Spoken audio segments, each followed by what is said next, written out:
Yeah, you motherfuckers ought to let me go and finish this motherfucking album. Dr. Doom. Name of this track is called I Don't Want the Motherfucking Chorus. Whatever the arrangements are, we gonna go through. Fuck all the laws. What the fuck was in your mind when you rapped on that track? Who possessed you to do that? Who programmed that shit sound whack? Unplug your mic, you motherfuckers rap under a bunch of fucking hype. Programmed by the company making something G. Vocals sound like a nigga with no doing a promo. Making asses out of yourselves trying to rap solo. Suck my dick when you see me, avoid me cause you wanna beat me. Y'all niggas write like slouches, puffing blunts on studio couches. What's up, you fucking amateur, your engineer Q and your bullshit cadence? That shit sounds simple, look at this nigga rhyming to it so whack as fuck, smell like shit with $1. Big crews don't want it, y'all get it worse. Which one of y'all motherfuckers is waiting for the mic first?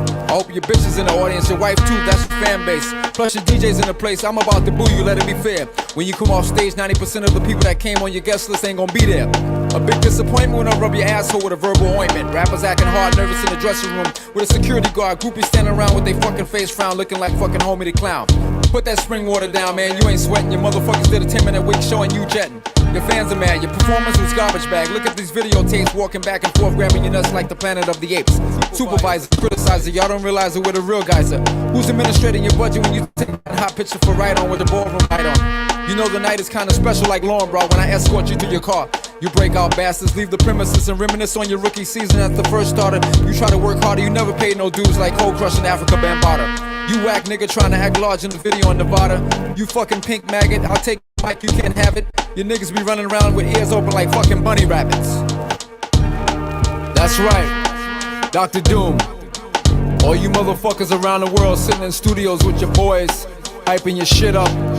Motherfuckers don't wanna tell you that your shit is whack because they all yes men. Sitting around carrying your roadie cases, being your fucking cheerleaders. I'ma tell you straight, look in the fucking mirror, you whack. That shit don't sound right, the mix down ain't right. Your vocals are too low, your fucking cadence is off. Stage show's weak, fuck you.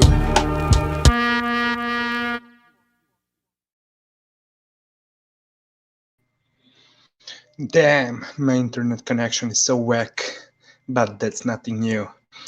Good evening, everyone. Good evening, Saint. No, Saint.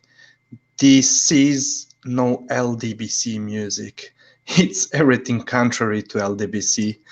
If you pay attention to one and only legendary Cool Keith, aka Dr. Doom, he's calling out motherfuckers like that. Whack motherfuckers. What's up, Intangible? Good evening. Yeah, I mean, Cool Keith, probably the most underrated rapper of all time and probably the only one that I can listen to this day. But anyways, enough with that. Yes, Saint. No, but I'm really serious. Hold on, let me just share the thumbnail. Hold on. Oh, I made a mistake. Just give me a second.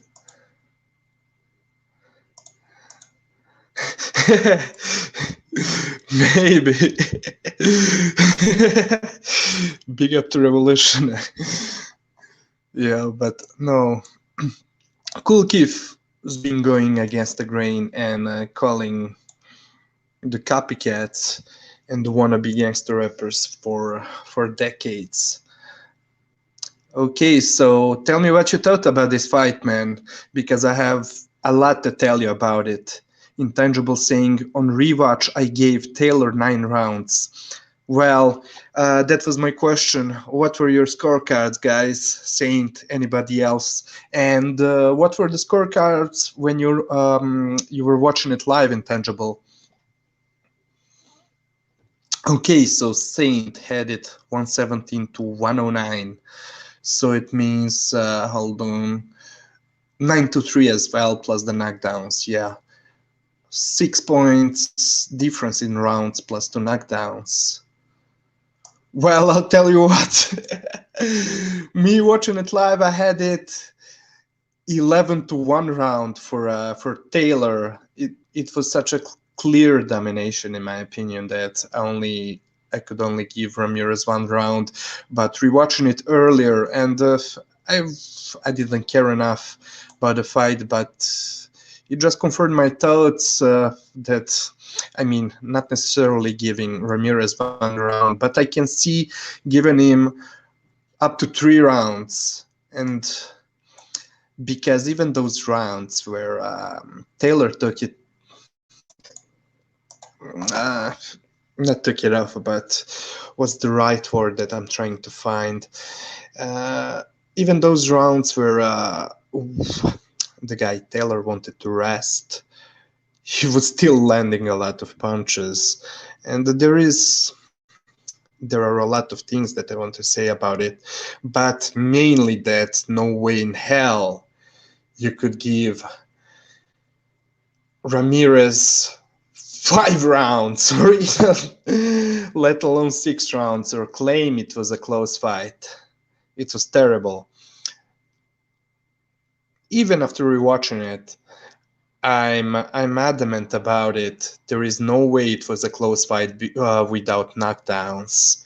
It was a clear victory for Taylor, and I was almost right. I thought that they were going to rob Josh Taylor, and I'm going to tell you why.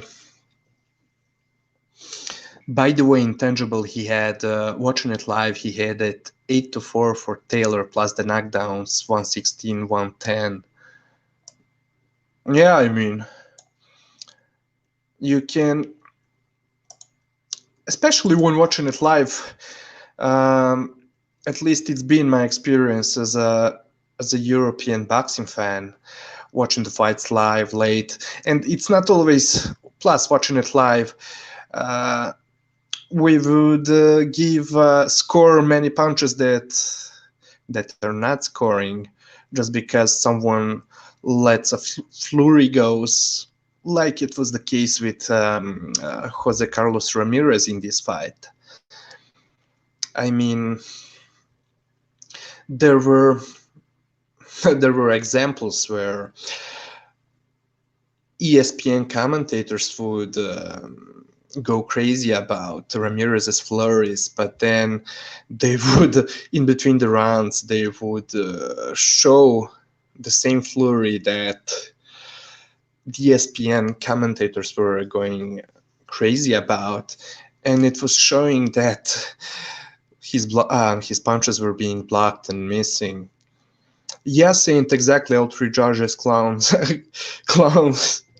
had it 6-6 without knockdowns. And you know what? Let me tell you something. People are, in fact, in that post-fight show on BDA, Gonzalo was right. In fact, people are wrong about the scorecard, saying that it would be a draw. No, judging by the scorecards, being that Taylor scored 2 knockdowns, it may be a draw, but those rounds went to Taylor automatically because he scored 2 knockdowns in them. So without him scoring a knockdown, who tells you that they would score those rounds for Taylor 9-10? So they would probably score at least one of them for Ramirez, and in fact, Ramirez would have won the fight. Intangible saying he was missing, quoting Bronner.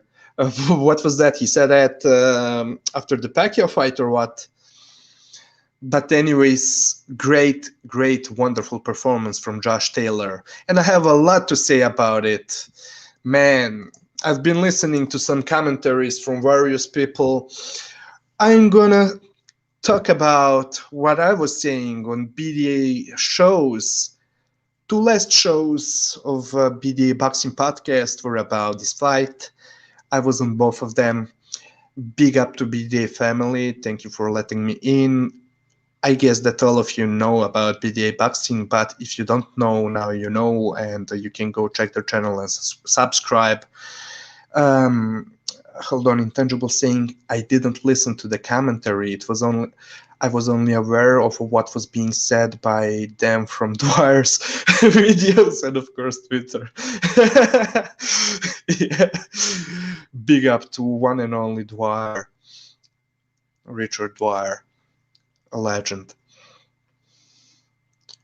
A hedging king, sorry, not meant to disrespect one and only Dwyer. A hedging king, Richard Dwyer. We all know about Gonzalo. He had his sombrero on. Yeah, but post-fight, the show that was after the fight, right after the fight, he said many good things, and yeah, he said it was a clear victory for Ramirez, and he said some good things. I cannot recall all the things that were being said there, but I have a couple that I'm going to discuss now on this show. What up, Paja? Good evening to you. Osasuna and Ward were so biased. Osuna and Ward so biased, pretending before the fight Ramirez was number one at 140 and Taylor the challenger. Oh, so fuck, I missed that, but I don't doubt it for a single second, because we clearly knew what was about to happen if there were no knockdowns from Josh Taylor. And yes, I'm so adamant about it. It was a clear decisive victory for Josh Taylor. I could see giving Ramirez up to 3 rounds, and even those rounds in the second half of the fight that you could arguably give to Ramirez. You could as well make the case that Josh Taylor won them. So, I mean, people are acting like it's enough to throw flurries that are missing or being blocked. And no doubt, Ramirez was landing some very good shots, some very good uppercuts to the body and left hooks upstairs. But man, people are probably judging scoring the fights, the rounds, going by what they're hearing from the top-ranked commentators. And I'll get into it right now. Saying, I thought Ramirez looked okay, he just lost, shit happens. Ward is absolutely terrible at scoring fights. He had Ramirez 4-1 and Ramirez 4-1 up versus Postal. Yeah, Saying, great point. I mean, it was a fucking terrible scorecard. I had it the other way around, 4-1 for Taylor, sorry. And oh yeah, I even forgot his scores for Ramirez versus Postal. It was crazy, man. But we knew even before the fight. Look, it was shown to me by some of you on Discord, on our little private elite Discord group. Shout out to everyone. Someone shared a tweet, an apparent inside information that Taylor was threatening to pull out the fight because Top Rank for some reason wanted him to go to quarantine in Mexico for 2 weeks before entering the US for the fight, and Taylor threatened to pull it out. And it's no doubt that such a fuckery would happen. I mean, we already seen with Hearn, Matchroom fucking with their A-sides opponents' flights, staying at a hotel, etc. It's just so disgusting to what level they're ready to stoop in order to assure that their main attraction, their A-side, has everything tilted his way, you know. Intangible saying, Ramirez is a world-class fighter and a former unified champion for a reason, but Taylor just that good. No shame in losing to him. Absolutely intangible. Well, my opinion on Ramirez is that indeed he's I mean, he has some attributes that are A level definitely, but all around, I would say he's a bit limited. You know, I would say a very solid B level fighter, and yeah, he has a very good resume. I mean, that Hooker victory is an excellent victory in my book. Hold on. Anyways, I took a lot of notes that are probably not in order, but I'm surely going to go through them. But first of all, excuse to all of you for not being able to host the show at 2 p.m. Today or yesterday. I cannot remember. I think I said it for today, but the thing is, I was sleeping for 17 hours straight because the previous night, right after the fight, I wasn't sleeping at all. So I stayed up to watch the fight, to try to watch the whole card. Then later the next night, I went to bed at midnight and woke up at 5 p.m. So excuses for that, as well as not being able to host how do you call it, film study show the previous week. And I wanted to do it day of the fight, but I started it.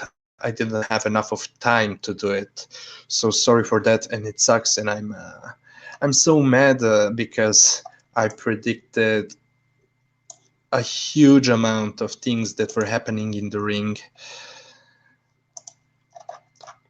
But anyways, sorry for that, guys. Now, yeah, let's go to the pre-fight shenanigans. I spoke about the quarantine. I spoke about the politics, and if you go and watch that Top Rank show, two-part show, Blood, Sweat, and Tears, for this fight, I mean, and even you don't even need that shit to let you know who Top Rank would favor. I mean, you have Josh Taylor on one side, who's 2 years older than Ramirez is. He's 30 years old. Ramirez is 28 years old. Josh Taylor, who's a complete Chad, who doesn't give a fuck, who there. I mean, we already know what Taylor said about the quarantines, how do you call it? The curfews, the vaccines, all that bullshit, which I do agree with him on the personal level, completely agree with him, like probably a huge number of us. On the other hand, on Blood, Sweat, and Tears, you had Ramirez talking about, and I'm not trying to diss Ramirez. I do think he's a very nice and respectful guy. I like that about him. But yeah, no cacking allowed for vaccines, for the masks, and everything that these guys are pushing, and that Top Rank has been pushing all this time. Now they want the borders to open up because they want some money. Bob wants that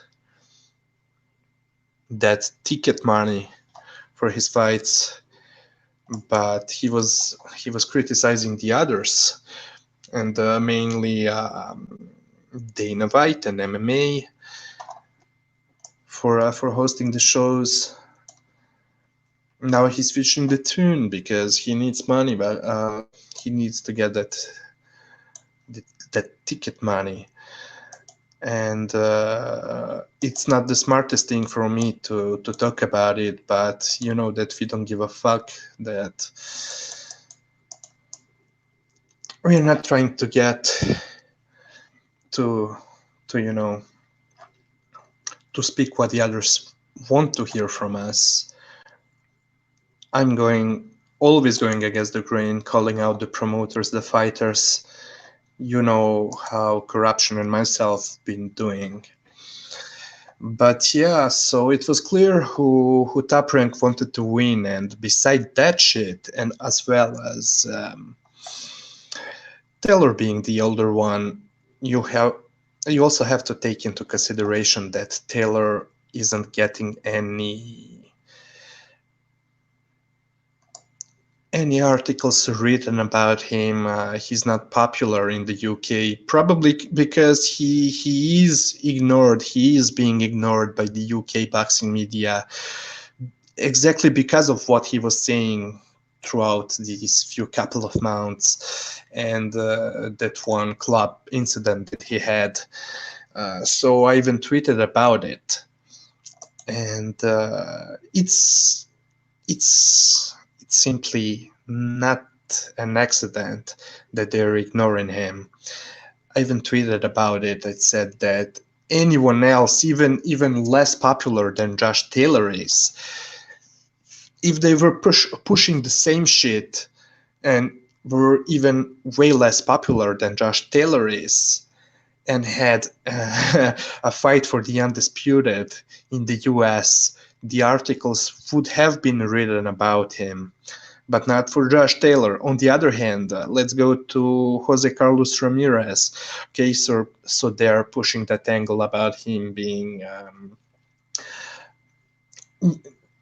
successful, coming from Mexico, living the American dream, being humble and hardworking guy that he is, and he is indeed, and that's what I like about him a lot. Plus, he sells a lot of tickets, like Corruption and myself. We've been talking. He's the biggest ticket seller on the West Coast. Okay, he's not pound for pound level fighter in a sense that he's not selling pay-per-views or even extremely hefty fight tickets, but he's selling out crowd on the regular. I mean, the whole arenas, what's that, 14 or 18,000 fans watching his fights in California all the time. And plus, on top of that, for Top Rank, it would be better because of the difference in their age and the popularity that Ramirez has behind him, to match him up with Crawford, to get that American crowd. Because Josh Taylor, who gets no clout in the media, which is terribly disgusting, he wouldn't be able to sell as much against Terence Crawford as Ramirez would be. And plus, Crawford possibly beating, I mean, it's another story who would Top Rank want to win in between Ramirez and Crawford. Maybe it would be Ramirez, but I think that they already put a lot of effort into promoting Crawford and are still looking on that fight in between him and Spence. So having a good selling fight against Ramirez would help him in negotiations against the others, things like that.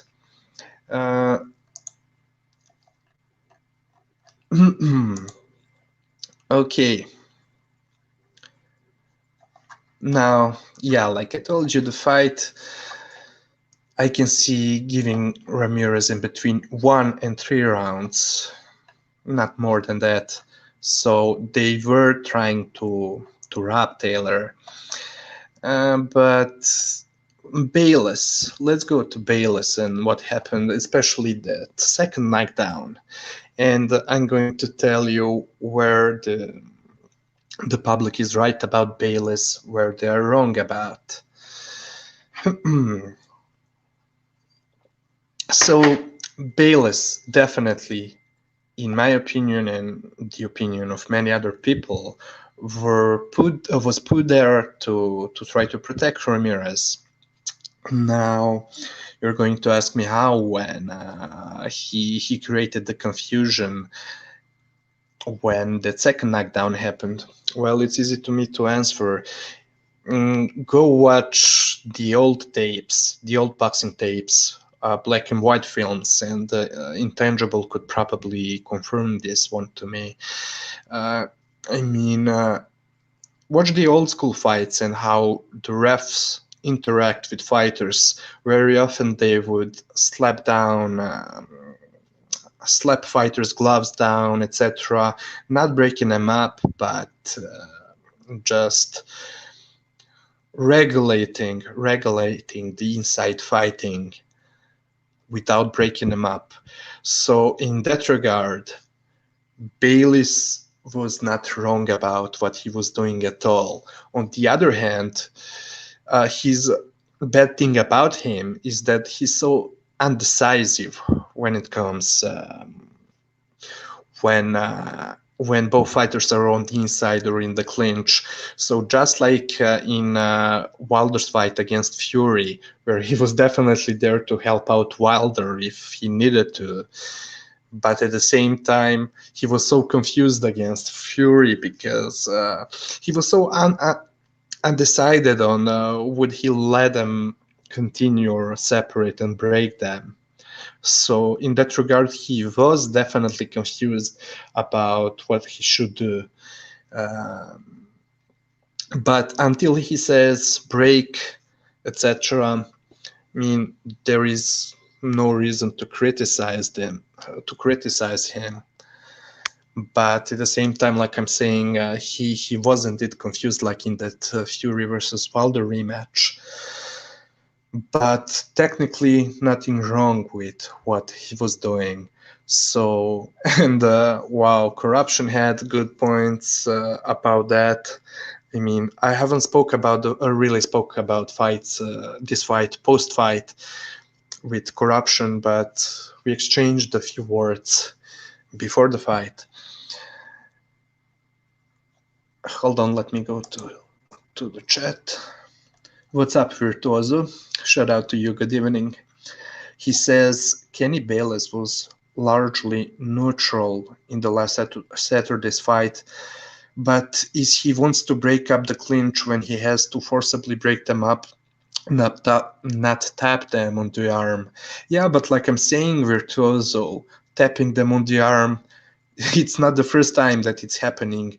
Go watch the old school fights. You're going to see plenty of those things.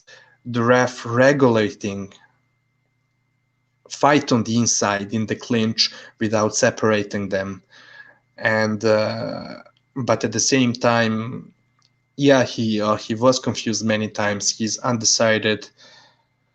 He doesn't know what to do. What up, Unrivaled Boxing Talk?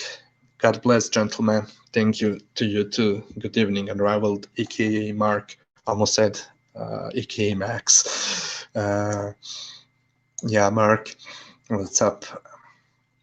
Yeah, but technically, despite Kenny Bayless being undecided and confused when they are in the clinch, nothing wrong with what he was doing, and I just told you why.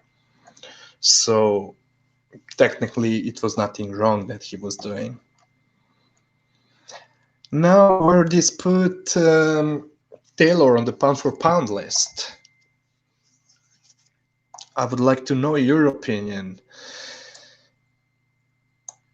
I would say I'm one of those who, if you know me well, you know that I'm not very high on big guys, fighting against the smaller guys. But this fight was the case of both fighters who are fighting at 140 that could fight at 147 even right now if they wanted to, and both of them are cutting a lot of weight probably to make 140.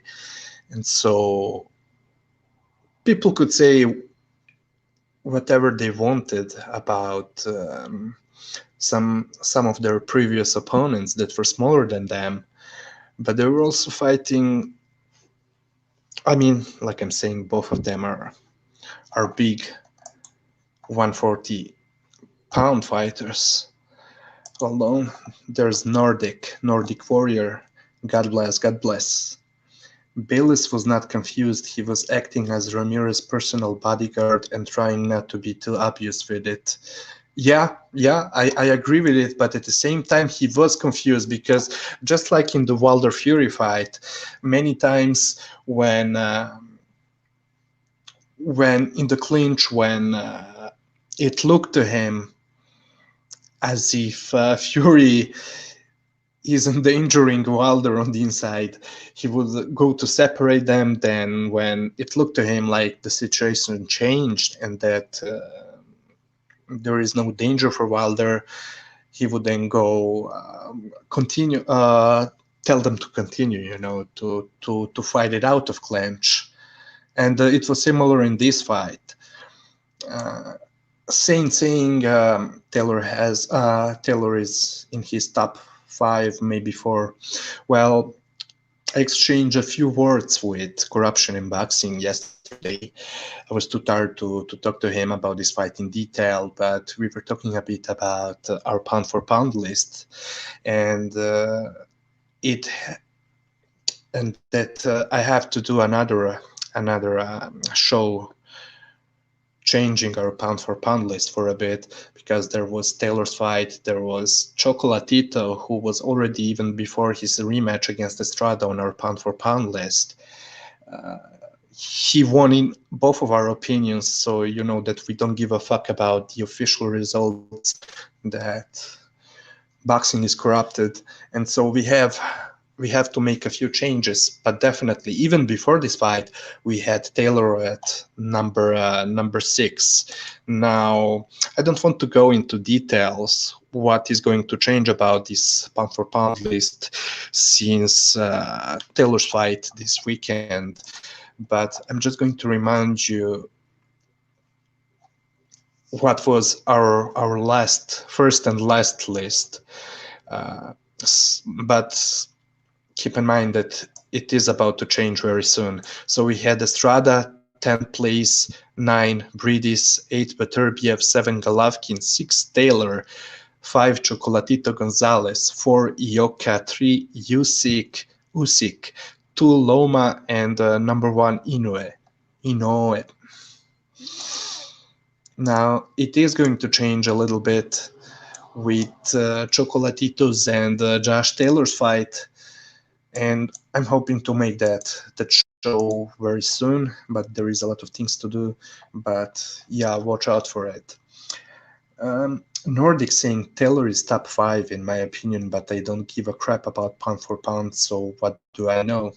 Yeah, I mean, you can say it's... I mean, pound for pound lists are nothing official, they're personal opinions.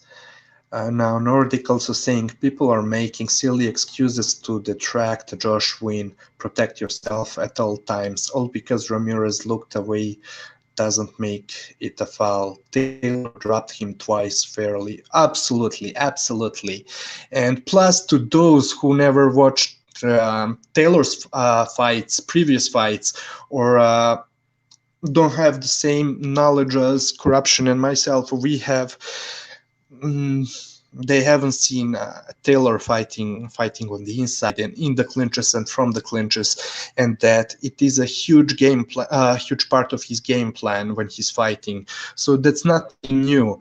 And I mean, to your point, Nordic, it's one thing. I mean, I've even said on BDA show before the fight, because I was there on both of the last shows just before this fight. And in one of them, I was saying that I would expect rough tactics to happen from both of them. And they were happening is also from Ramirez, but also not as much as from Taylor, because Taylor was not letting him get into those situations. So Taylor was doing a great job on the inside, but also I'm someone who paid a lot of attention to Ramirez's previous fights, and I'm so saddened that I didn't have enough of time to do the film study show just before the fight, the day of the fight, that I wanted to do, because I was about to show you all of that. It's just Ramirez's problem that Taylor was too clever that didn't allow him to do what he was doing to the other opponents as well. So, and I have a lot to say about it. People don't know. I mean, people are doing a lot of presuming there, and fair enough. I used to do that. That's why I don't like my film study videos from even a year ago or longer than that, and that's why I'm going to delete most of them or make them private, at least. Because back in the day, I used to do the same thing. I mean, when I saw something that I didn't quite understand, I would only presume, and I would presume that that's not a good skill, etc. But you cannot, if you want to do a good breakdown, you should analyze everything and try to understand the fighter, not just presume, because presuming is going to make you misguided, you know. You're going to look, you cannot be a fanboy when it comes to making a film study. You should try to understand, even if a fighter is using doesn't matter which tactic, you have to try to do your best to try to understand what they're doing and how they're doing, you know. You get me? But there are many things to say about it, and I'll get into it later, into clinches, because I mean, fuck it, let's do it right now, Nordic. The other thing that I wanted to say about clinches, so I'll give it to Taylor. He was I mean, he was clinching even more than before, but that's nothing new. I mean, Taylor's been doing that, and plus on top of that, there is a huge difference in between clinching like Klitschko to or Floyd Mayweather, where you're just clinching because you don't know how to fight on the inside, and you would just wait for the ref to come in and separate you. Or Andre Ward, who would low blow you and kidney punch you. I mean, even Taylor, yeah, here and there, like I'm saying, he would do that as well. But so Ramirez would as well. Only thing is that Taylor is so superior on the inside that he wasn't able to do it to Josh Taylor. If you look at his inside fighting, I mean, Taylor almost never go there and clinch just to clinch to wait for the referee to separate them. No, he's doing that for a second, and he would rarely, you know, hold you and hit you at the same time, or he will go a bit dirty from time to time, but that's not really what he's doing. What he's doing is he goes to clinch, he smothers you, and then he lets you free while he's positioning his gloves and his body, and then go to work on the inside. Because even go rewatch the fight, every single time in this fight when he was clinching Ramirez, whenever Bayless was letting them work it out, he was doing just that. He was never holding on Ramirez, expecting Kenny Bayless to step in and separate them because he's clueless on what he has to do. No, on the contrary, he knew very well what he wanted to do. And on top of that, I told you about Ramirez being vulnerable because sometimes he's getting too upright and over his back foot. So he has no balance when he's upright. He needs to crouch in order to throw his punches and have power and be dangerous. He has to crouch, you know, lean a bit forward and throw his punches. That way he needs the room for his punches. But in the clinches, he was ending up upright and off balance. His legs didn't have a strong connection with the canvas from where he would get the leverage for his punches. So he was like a fish out of water, you know. Nordic saying, hold on. In my opinion, Ramirez was causing the clinches himself. Taylor was working inside, and Ramirez was just putting his head on him and waiting for Bayless to break them. Well, I I disagree with you, Nordic, but at the same time, I see what you're saying. I just don't fully agree. It was Taylor who was stepping in first to smother him and clinch him. But you're right on the second part. It was Ramirez who was expecting Bayless to step in and separate them because he was unable to do anything serious and any serious work on the inside. But yeah, I get you. You're right on that one. A virtuoso saying, don't let go until the ref forcibly separates you and your opponent. Clinching is legal. Yeah, I mean,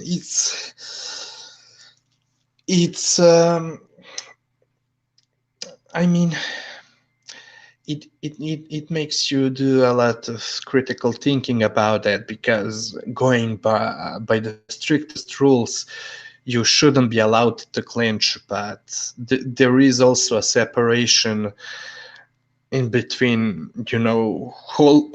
I mean, you have, from the illegal tactics, you have the worst possible ones, such as low blows, illegal punches, where you're hurting your opponent with the illegal tactics. Also, you have too much clinching, so with years, the referees started, I'm even. It's probably nonsense, because since a long time ago, for a long time, referees been allowing clinching. Well, now, of course, too much clinching is detestable. It's so ugly. I mean, clinching when you're waiting for the referee to separate you, because you can do anything else. So you're needing the protection from the referee.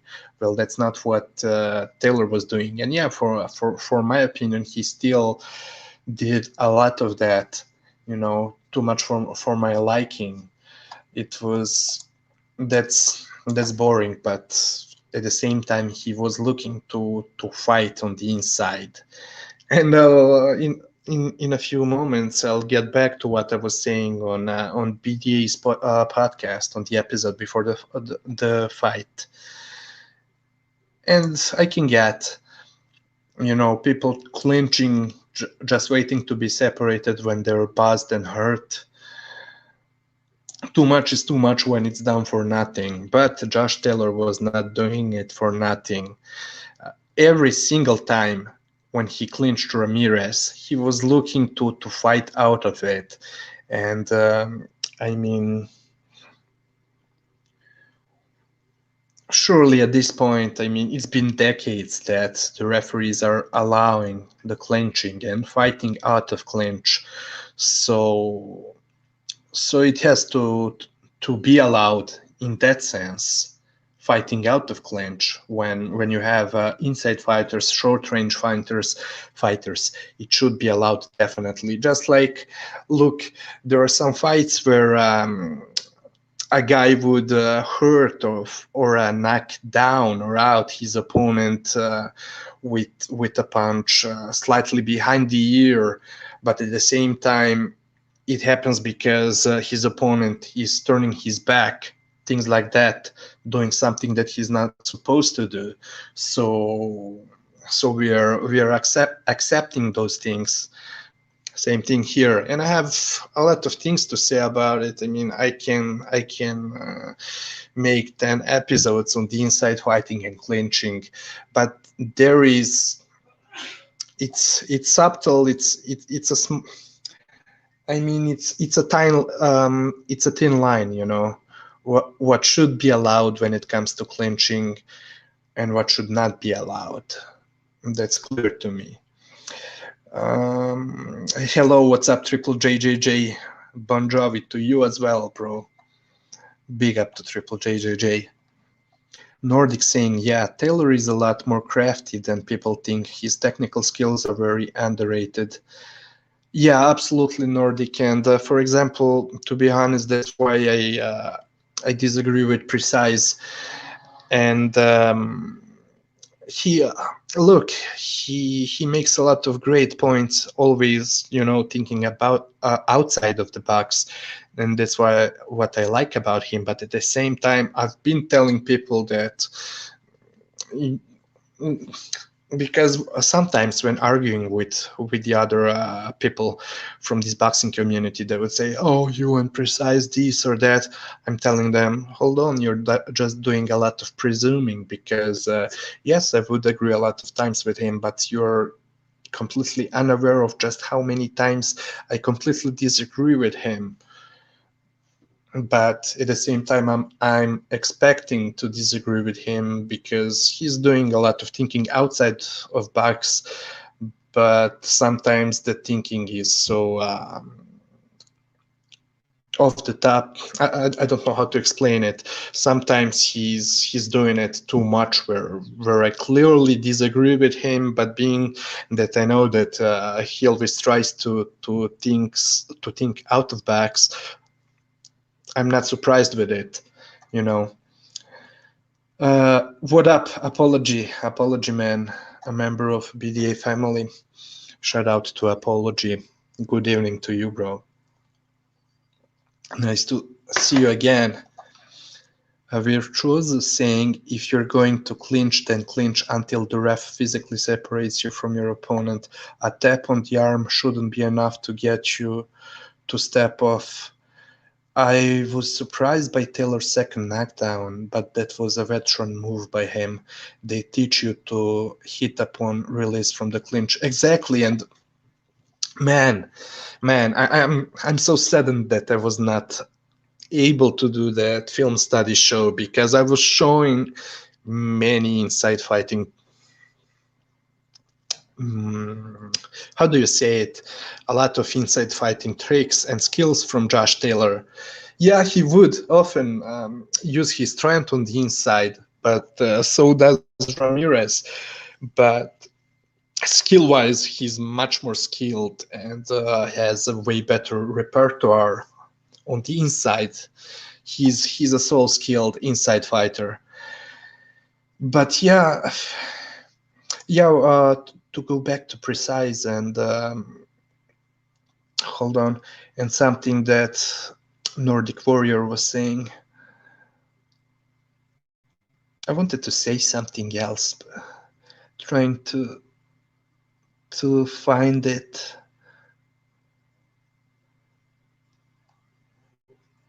Or maybe it was Virtuoso.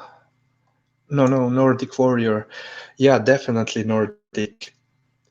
Taylor, despite being a big 140-pounder and sometimes using his strength, even in this fight, he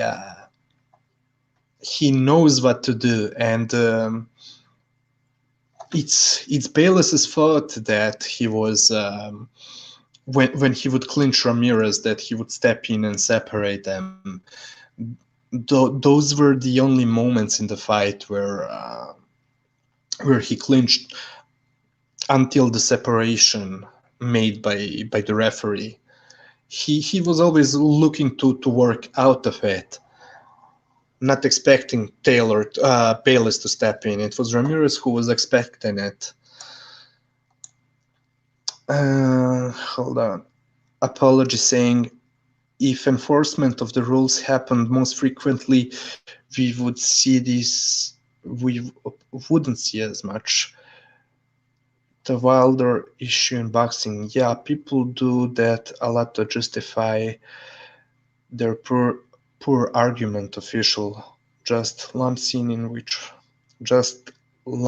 in with each other. Yeah, I mean, look, the thing is, people are doing a lot of presuming. For example, what I wanted to say about Precise and his points, because after this fight, I was listening to Mark's channel on Rival Boxing Talking News to hear how he saw the fight. Of course, BDA. These streams, Speak Your Mind, Nordic's video, as well as Precise's. I'm not sure I heard them all, but yeah, there were way too many disagreements on this fighting between me and Precise. I mean, and he's one of them that is doing a lot of presuming, because his fault with him.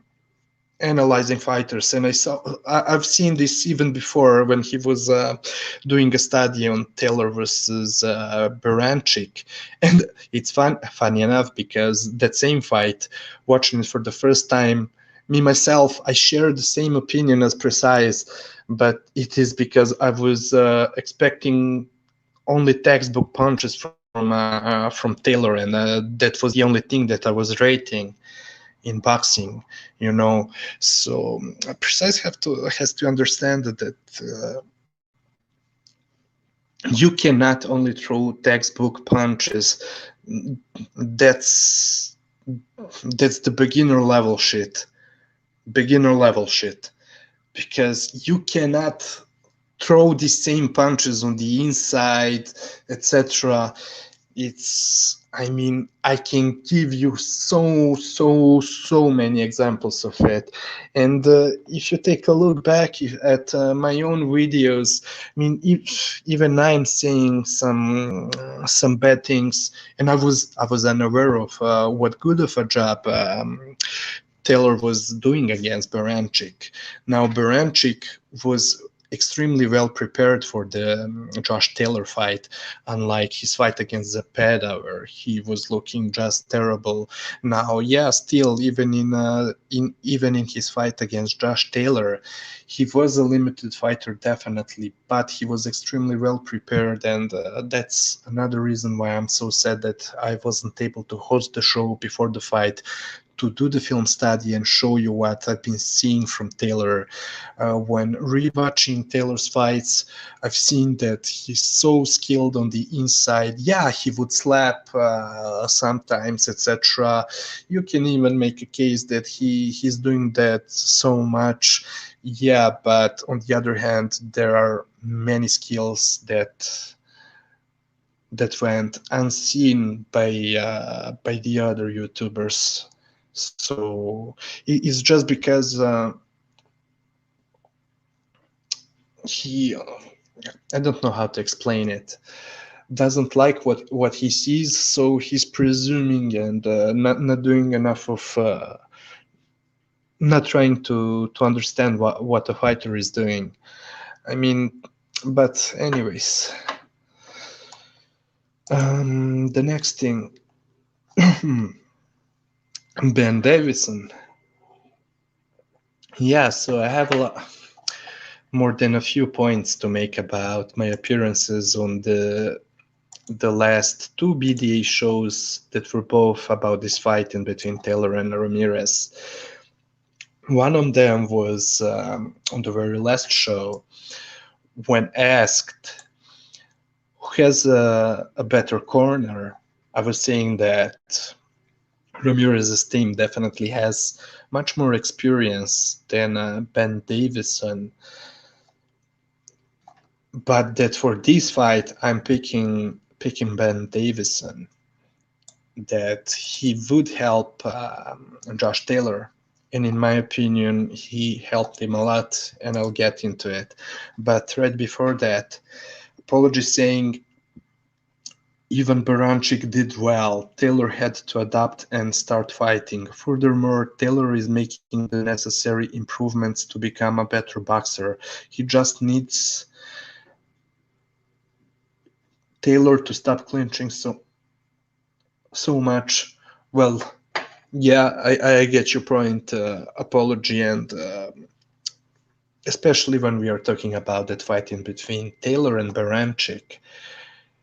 Go take a look at Baranchik's offense. Yeah, he's a much more limited fighter than Taylor is, but he was defensively very well, excellently prepared. Every time Josh Taylor would get to a blind angle, Baranchik would pivot with him and in the opposite direction and step out. Many good things that he was doing defensively. Yeah, apologies saying Ben Davison needs to teach Taylor to stop clinching. Yeah, but in this fight, it helped him. And well, yeah, for the sake of us boxing fans, it's definitely more enjoyable for for the fight, the flow of the fight to be undisrupted by. But as long as the referees are allowing it, and as long as it's not done excessively, in a sense that he's not doing that just for the referee to step in and separate him and his opponent, I see no problem with it. But at the same time, I get your point, but I cannot fully agree, man. As long as he's looking to work out of clinch. That's why I'm repeating myself all over and over with the difference in between him and Klitschko and Floyd Mayweather. Nordic saying, I watched Taylor Baranchik today. It was actually more one-sided than I remember when I first watched it.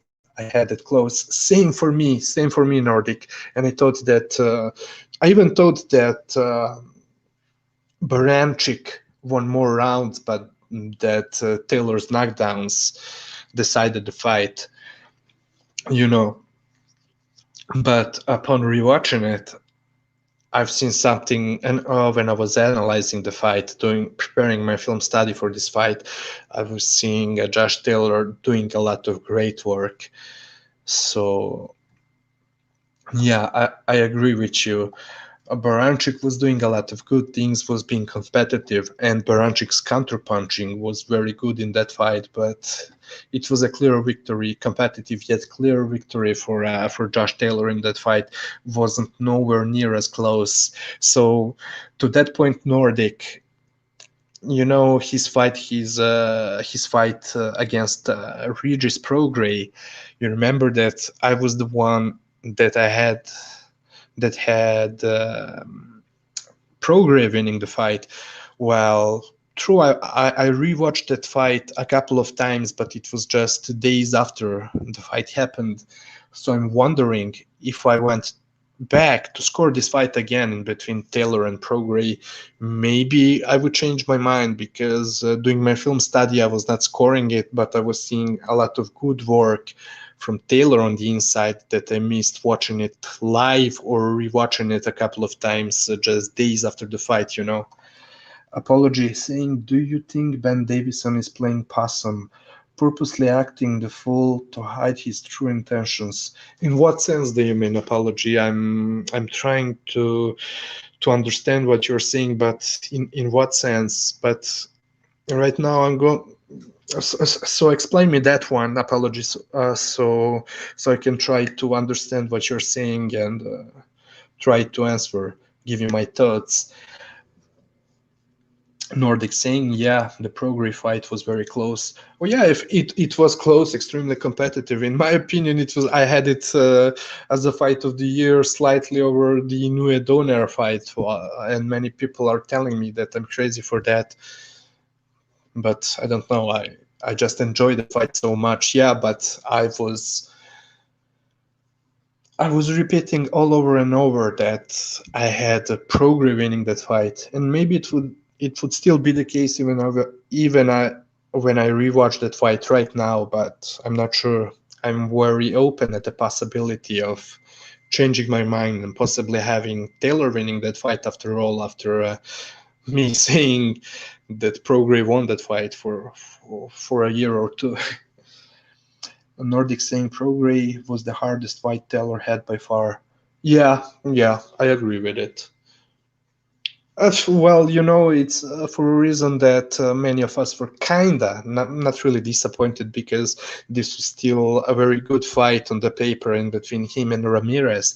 But we were kinda disappointed that this fight happened after the Prograis fight, because for most of us, the real fight for the undisputed should be in Taylor versus Prograis. What's up, Max Kackerman? Let's see Taylor Crawford. I give Taylor a 50-50 shot. He has a better chin than Crawford. What's up, TMT? High scorecard. Hello. Bonsoir, bonsoir, TMT. Uh, I think Taylor can beat Crawford. He just needs to improve his technique a bit. Well, you know me, and you know that I hate to give my predictions before doing any film study.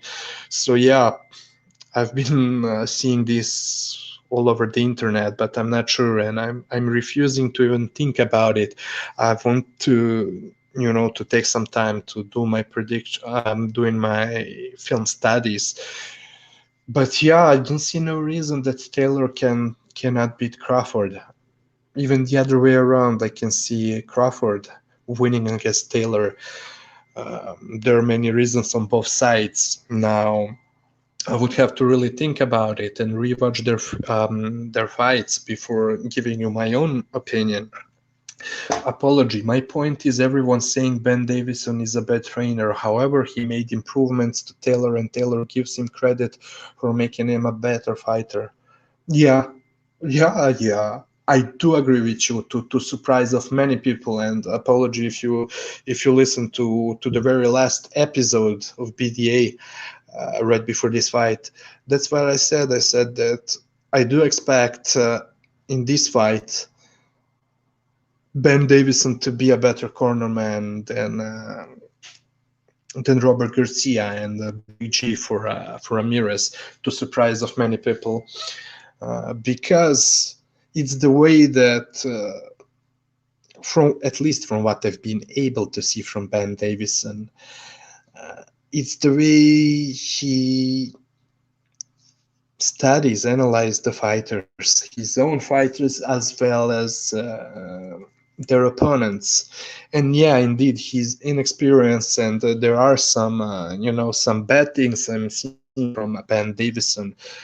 But from what I've seen, as far as now, from his work, he's extremely good at looking for tendencies of his fighters' opponents, and setting up, I would say, good game plans. But at the same time, it's his inexperience that, that's shown in the first fight between Wilder and Fury. And I was definitely one of them who said that Roach was indeed right, that Tyson should have went forward against Wilder and go to short range. So it tells you that he's very defensively minded and kind of close-minded, that he's defense first, but cannot see that it can be better. Many times it can be better for a fighter in certain situations to go forward or to go for the stoppage.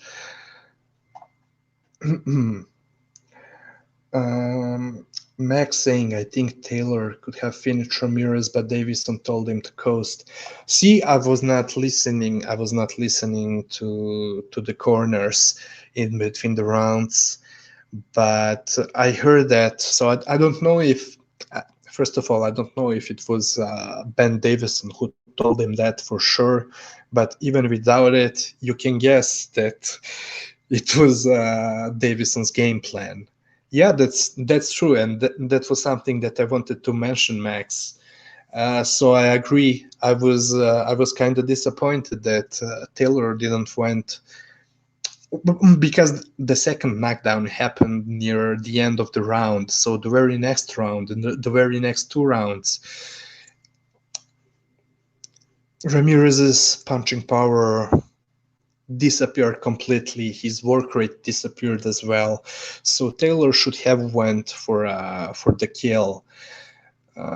But yeah, he was still trying to throw punches, but he wasn't as dangerous, and it would be the smartest thing for Taylor to step in and try to knock him out. And yeah, I do agree with you on that one, Max. Um, it was probably the corner's fault, and once again, it's where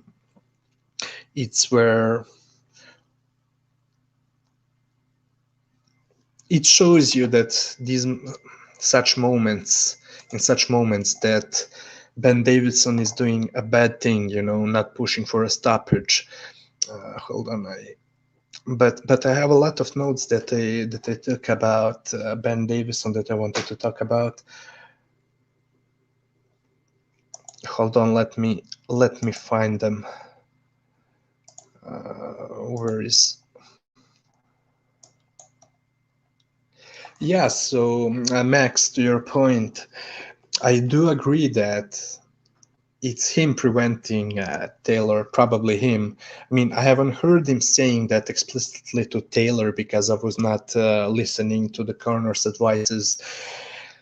But even without that, I can guess that it was the case that it was Ben Davison who would have suggested to him that he should be careful, but he was too careful. And I agree with you on that one. But the second knockdown show you that Davison also knows, is able of a lot of things, because I was not listening to the corner's advices, but at the same time, I heard many times that many people said on the internet that it was Davison who told Taylor in between rounds about Jose Ramirez squaring up on the clinches on the inside. And I don't know if it happened in between the 6th and the 7th round or even earlier, but you could clearly see Taylor, the way he knocked him down in this with that second knockdown. Hold on, I have some notes.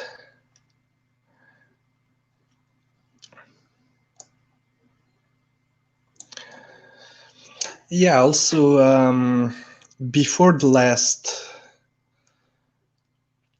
two BDA episodes before the fight, not the very last, but the previous one. No, fuck, I'm confused. Sorry. The very last one. So there were some talks about chin and power, and I said that about the chins, I'm undecided, and that at the same time I know that Ramirez was dropped, but Taylor, I don't think that he was ever dropped.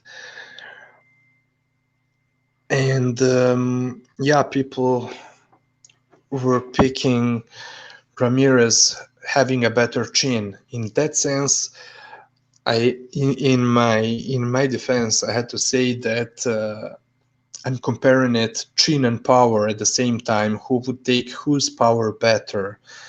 And even despite me even saying that, I would not be surprised if Taylor doesn't outbox him, that he could stop him. At the same time, I was saying that taking full force punches from each other, that I would give an advantage to Jose Ramirez, because he may have such a slightly worse chin being knocked down, but that I rate his punching power higher than Taylor's. So maybe I was wrong about that one, but the thing that made change in that regard was Taylor and his defense, him switching ranges and his defense. So I would still say, because it was not, look, We are not talking about a face slap competition where you stand with your hands down and you are allowing your opponent to slap you as hard as possible. So if that was the case, I would say Ramirez would be the winner, because I do think that he has an excellent punching power while he has stamina, and while he's able to get the full extension on his punches, on his hooks, things like that, and even the overhand right. But it was Taylor's defense that prevented him from Ramirez landing cleanly on night of him. It's like Ruslan Provodnikov, who with his punching power should have an excellent knockout ratio, but was just a bit too limited when it comes to his skills and setting up those knockouts. So that's why he had a great punching power, but wasn't just able to set up those punches to get a knockout. You get what I'm saying? So that's why I really thought that Ramirez is a harder puncher than Taylor. Plus, when Taylor was dropping him, it was about his timing, his speed, and counter punches, because especially the first knockdown, sorry. And the second knockdown, Ramirez didn't see it, wasn't expecting it. Also, on just one BDA episode earlier than that, the episode that was previous to the last episode before the fight, I said that Taylor should stay on the outside and go in and out. And that's where Ben Davison could help him if he follows the game plan, as Davison is paying a huge importance to film studies.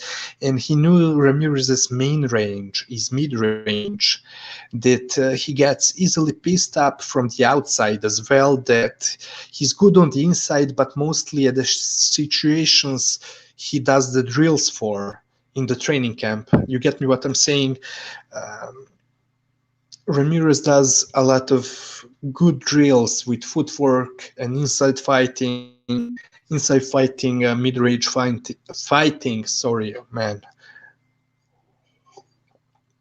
But that's just about it. He's not really clever, as clever as Josh Taylor is. And hold on, what else I wanted to say? I'm looking at my notes. Yeah, but Ramirez is not quick enough as Taylor is, and needs the room for his punches, and Taylor is quicker on the inside as well. Despite already seeing Taylor doing doing a lot of good job on the inside plenty of times. From what I heard, Davison supposedly told him that Ramirez is always squaring up on the inside, which brings me to Corruption's point. Corruption and me, we spoke about the fight before the fight, and Corruption was the one who told me that Taylor is going to piss him up on the inside as well, probably because on the inside Ramirez is keeping his head at the middle, and he's squaring up, and he's trying to put his head on his opponent's chest right down the middle. And I told him that's exactly what I've seen from him when he was fighting on the inside against Hooker, I think, because he showed some very good inside skills against Hooker. But I could tell that those were, he's not a natural inside fighter. He's more of a mid-range fighter, and does the worst damage at mid-range.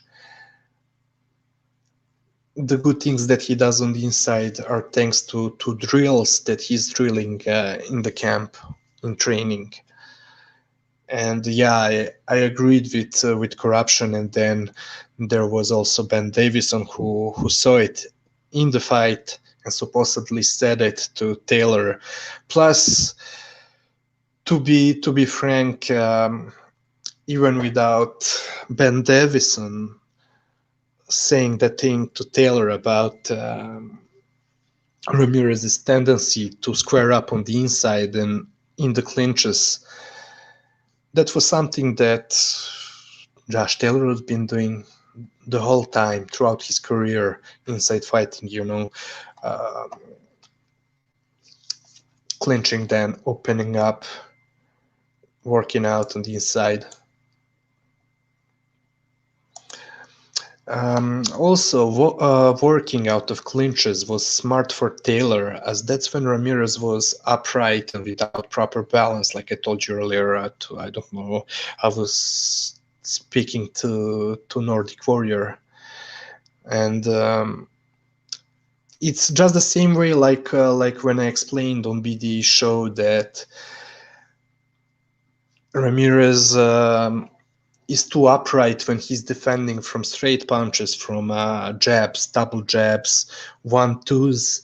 He would move back, he would defend from the first punch by trying to block it with his guard high in front of him while moving back, and then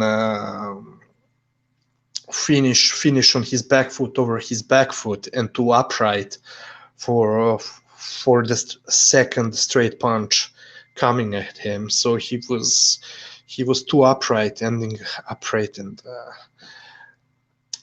something similar was happening in the clinch as well on the inside. And on the other hand, like I told to Max, it was Davison's mistake that he didn't push for the stoppage in the rounds following the second knockdown, which shows you that Davison is still a bit close-minded when it comes to his approach to boxing, that he's always safety first. But being that he's only 28 years old, I would expect him to become aware of it in the future and change it as he adds up more experience on on his belt. So I would say he's a very promising and talented trainer, because I would even say that he does a lot more film analysis, and he takes his film studies serious. When it comes to his fighter's opponent or his own fighters, he does that a lot. So, and I do think it's extremely important. Now, there are fights like this one and the Fury Wilder fight, where at the same time it shows that he lacks some actual experience, and Ben Davison definitely isn't without a fault, but I would expect him to get better. And there was even a couple of shows before this fight when Corruption was still on. I said that people are going to be too surprised by Davison, that they're criticizing him too much. Although, yeah, he did deserve some criticism, but I was seeing a lot of good work from him. Now, I expected the robbery as well, so the scorecards, in my opinion, confirm it. I was betting on a robbery. It's just that those two knockdowns were too much to rob Taylor, so good for him. I was kind of expecting Ramirez to have a bit more success offensively, and I wasn't expecting Taylor to perform, to have such a disciplined performance. I was really impressed with that. I was kind of expecting Ramirez to have a bit more success offensively, but yeah, one of the things that I was expecting from him was to land his right uppercut more often, and he was landing some of them being very, very good punches, but not nearly as enough as I expected. The reason where I thought he could have some serious success with his right uppercut was when Taylor because he tends to lean over his back foot very often, especially after jabbing, but it looks that it's Taylor footwork that was more disciplined, even more disciplined than I expected him to be. Despite me saying that the best thing for Taylor would be to box in and out and step on the inside only when Ramirez opens up, and because Ramirez's punches are telegraphed, and that's where the textbook punches, all the talk about the textbook punches is coming in. Look, Ramirez's punching technique, you can say it's better than Taylor's, because it's a textbook. He's a textbook fighter, He throws his punches textbook, like in a book, So from that point, it's great, but he's telegraphing them too much that way. There is always the right moment for all of these punches, even the textbook punches, but you cannot throw a textbook punch at short range. No way, no way. That's why I get what Deryanchenko is doing, what Lomachenko is doing on the inside, what Taylor is doing on the inside. Man, I had so many great clips to show you for the film study.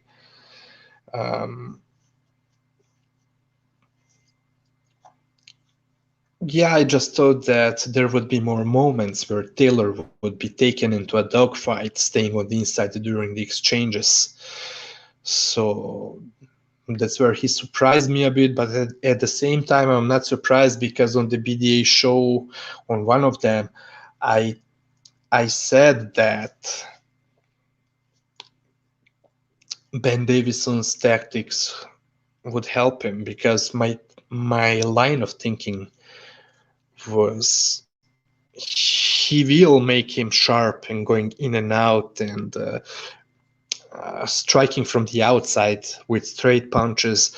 I wasn't expecting him to be as good on the outside and as effective. I was expecting him, because before Taylor was doing one thing that one more example where Ben Davison helped him, I would say. Taylor before, with his when he was fighting on the outside, he would usually throw too many feints and slight jabs to get on the inside, and I was thinking that he can't get countered easily that way. When he gets timed, when his opponents see that he's stepping in behind either slight jabs, how do you call it, soft jabs or jab feints, that they would have no problem countering him with straight and hard straight punches, because it would be easy to time. But this time he was fighting, he was punching with authority from the outside, and it's not like he never did it before. But my criticism on the BDA show of Taylor was, well, first of all, to go to Ramirez. I told you that, contrary to Ramirez, who doesn't have a very diverse jab and only uses a power jab to step to mid-range right behind it, or use powerful up jab to get from outside to a blind angle at mid-range. On the other hand, my criticism of Taylor was totally opposite, and it means that, in my opinion, he was using too many soft jabs and jab feints, stepping in from the outside, and I believe that he could be countered with hard, straight counters thrown through the target, and what else is there to say? Yeah, I just didn't expect. I was expecting Ben Davison to try and make Josh Taylor fight a more disciplined fight from the outside and going in and out. I was just not expecting Taylor to stick with it as well. On the other hand, like we already said, an argument could be made that it was a mistake that he didn't go for a kill after the second knockdown, because for the whole 2 rounds, if not two, at least one whole round after the knockout, you can see that Ramirez didn't have punching power left for the moment. And plus, knowing that many of us were expecting a robbery, and I would say that Taylor and his team should have been expecting a robbery, it was a bad thing not to go for a stoppage.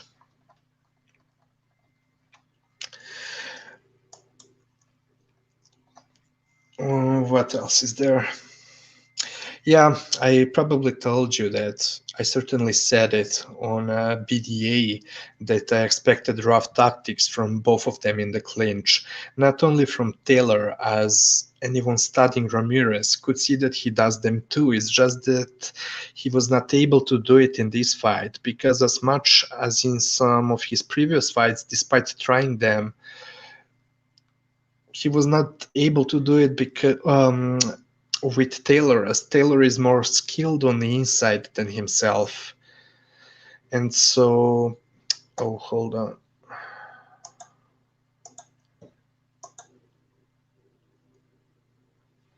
Just give me a second. My PC is bugging again. Damn. Just give me a second to set up a thumbnail. Fuck, I have to restart my PC. Okay, so while I'm waiting for my PC to restart, let me go through your comments, guys. Where was I?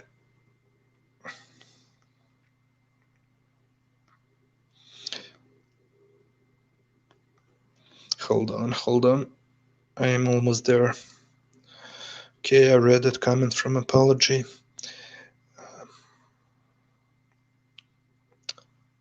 Apology saying, furthermore, it's not necessarily Davison's fault. Fury fought like a bum. that one as well. Yeah. Hold on. Max Cockerman saying Davison advice lost Taylor the last couple of rounds. But you know what? Even at the same time, even with Taylor taking the rounds off, I could easily make the case that Taylor won some of those fights, some of those rounds where he was the ones that he was, deciding to rest, because he was doing much better work. And if I did a punch count for that fight, I can bet that even the rounds that you guys gave to, or even I gave to Ramirez, there were all close rounds in regard to the amount of scored punches.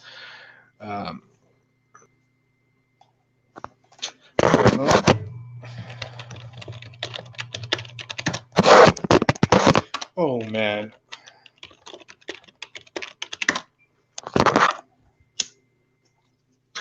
I hate Microsoft. Anyways.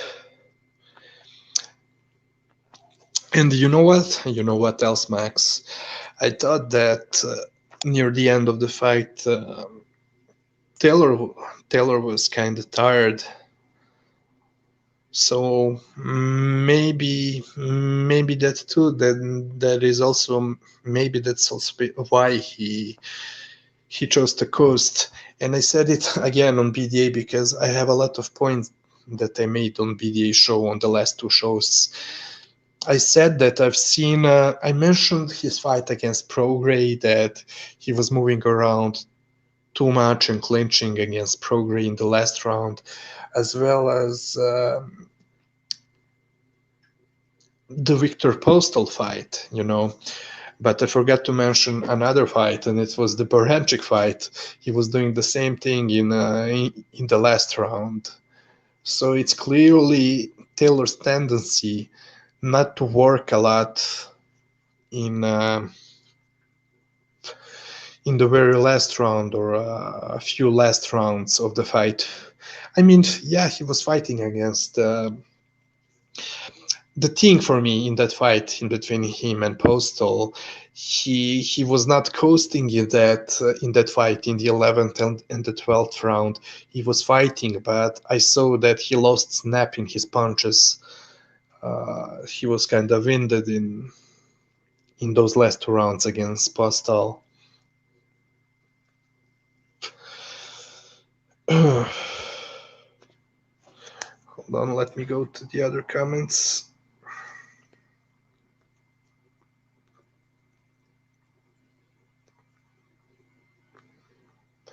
Max Cackerman saying Davison nearly got Fury knocked out.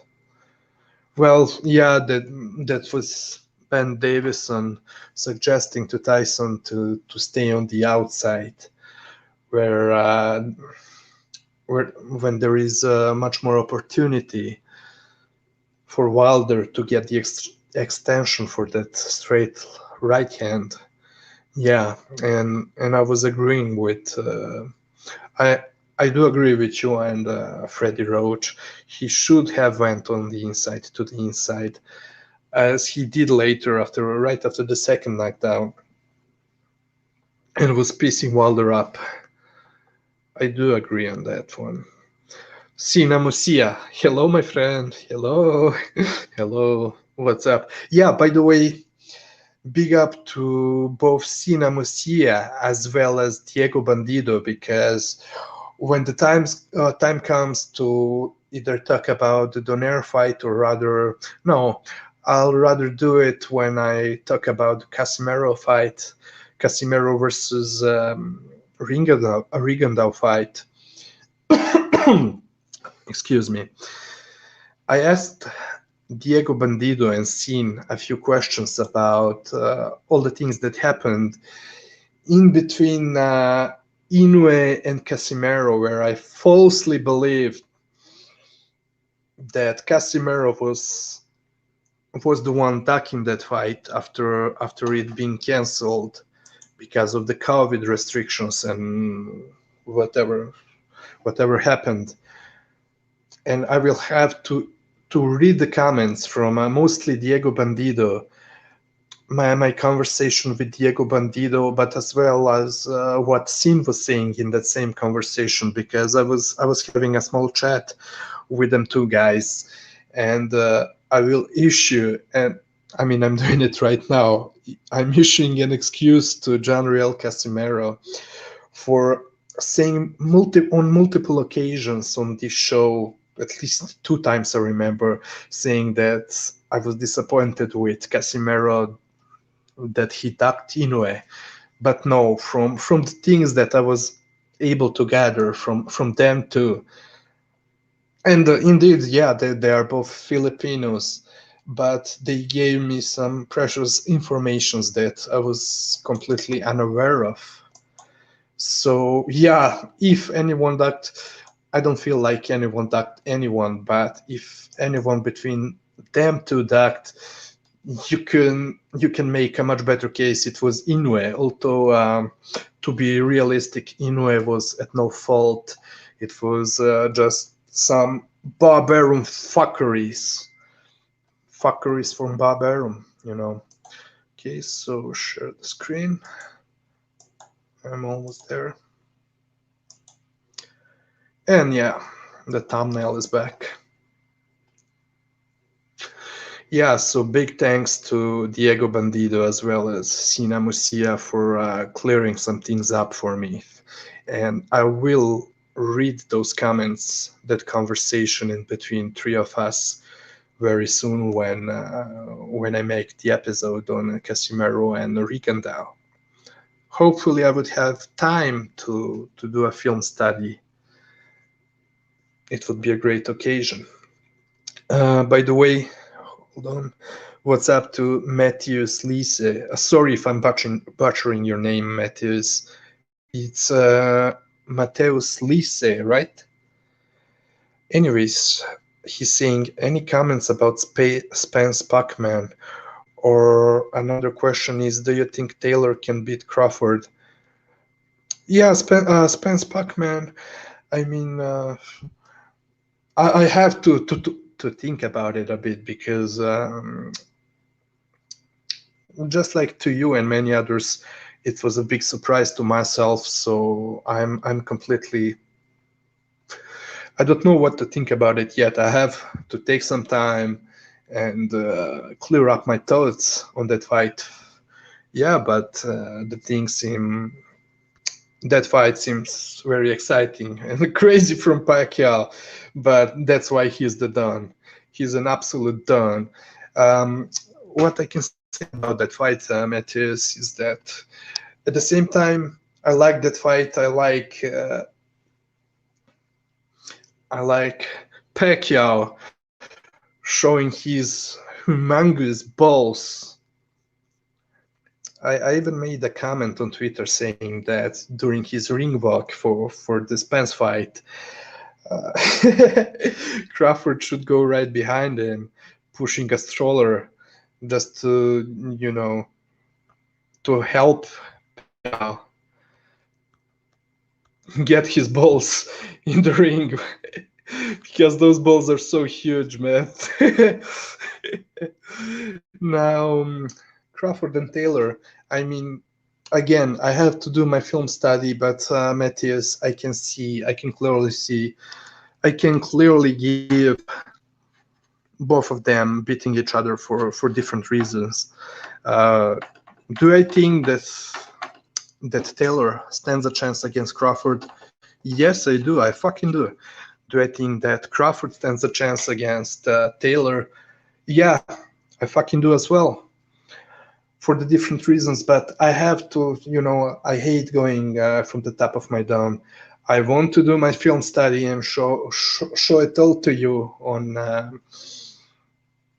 the screen, as well as think about the politics, because I mean, let's not get into it right now. Paja saying Taylor doesn't seem to fight at mid-range at all. He either moving around a distance or go toe-to-toe in close.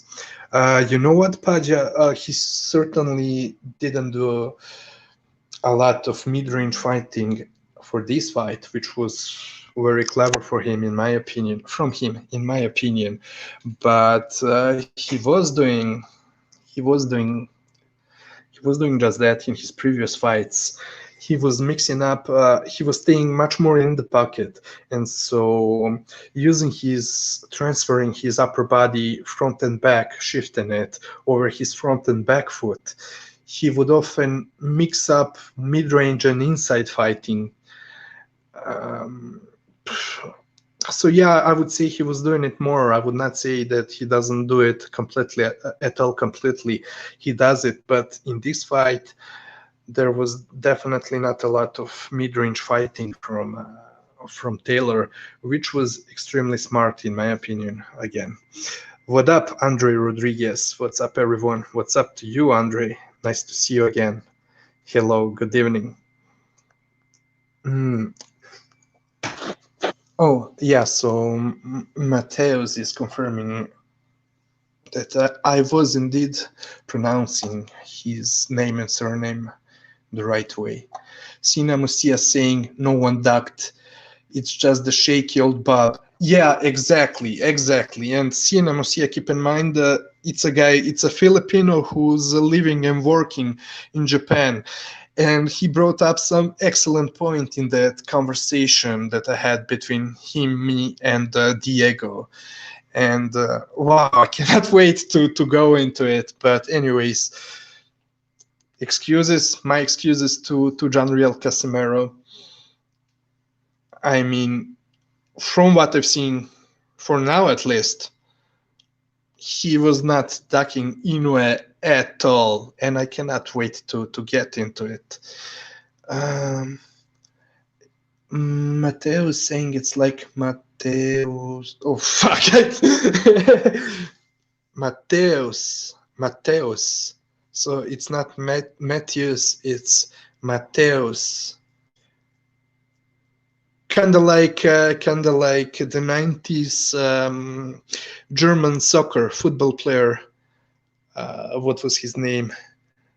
Lothar Matthäus. Oh, yeah, Lothar Matthäus. Yeah, but let me see if there are any other points that I wanted to make about this fight.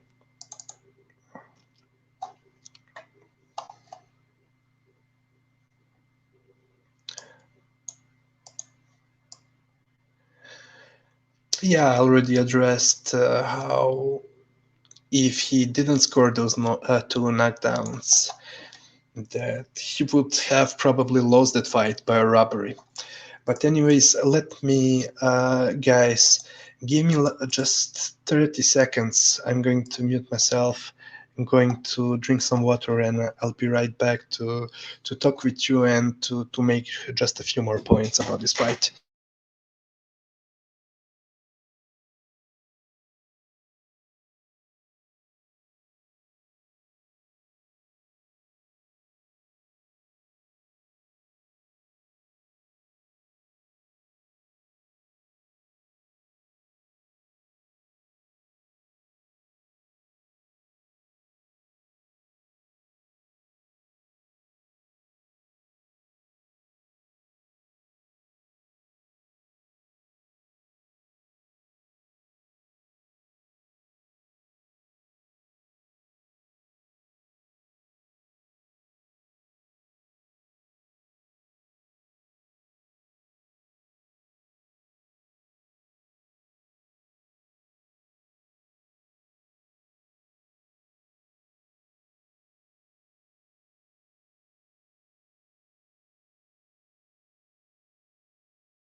Okay, I'm back.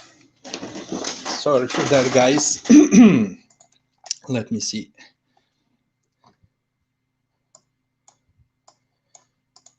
I'm going through my notes once again.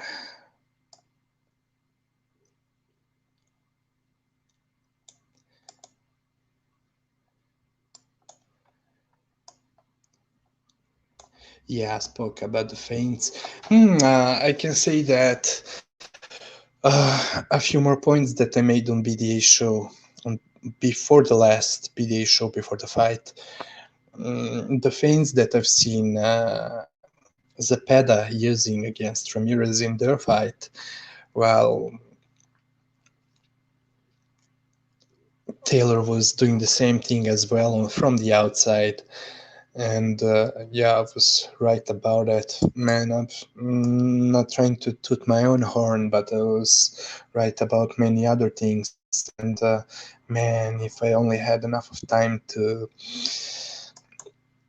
do this film study before the fight, but it is what it is, man. Oh, we have L-Dog. Big up. I'm surprised Bob didn't have a heart attack when his plans were ruined. Great breakdown, official. Thank you a lot, bro. Thank you a lot. Yeah, indeed. I mean, we all know that. I mean, the fact that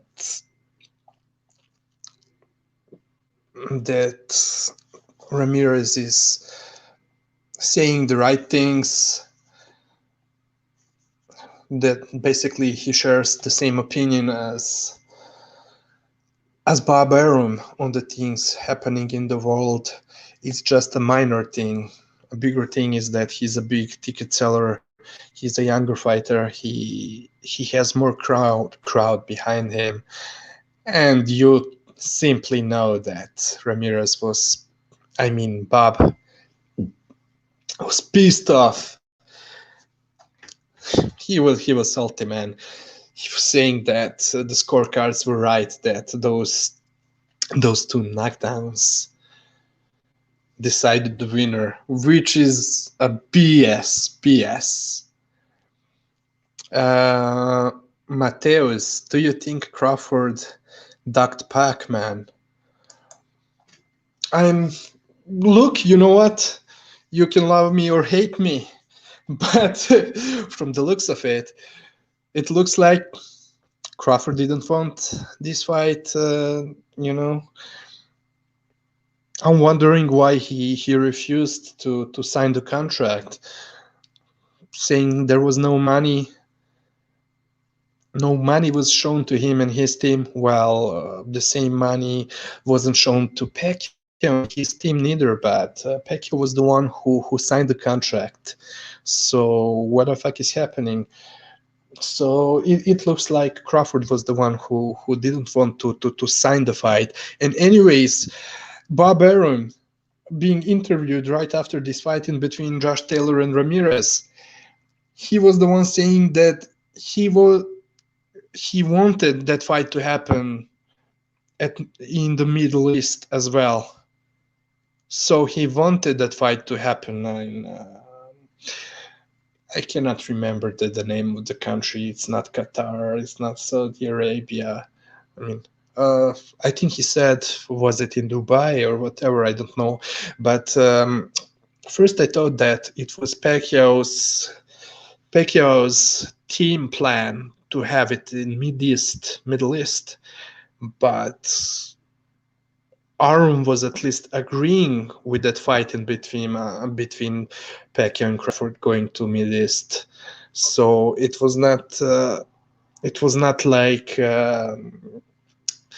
Pacquiao's team was the only one who was organizing the fight, etc. So Bob Arum was the one who wanted that fight to happen in the Middle East. At least that's what he's saying now. Did he really want to stage that fight there, where he would not have the same power as he would have in that fight happening in the US? I mean, yeah, clearly he wouldn't be able to get the money. He would be at a bigger risk of losing his money staging that fight in the US, being that he would be the backer of the fight.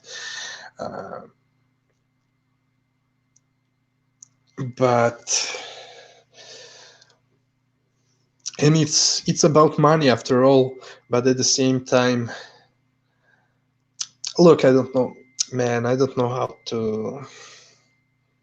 to explain what I'm trying to say, but yeah, there's something weird going on with Pacquiao signing the fight and Crawford not signing the contract.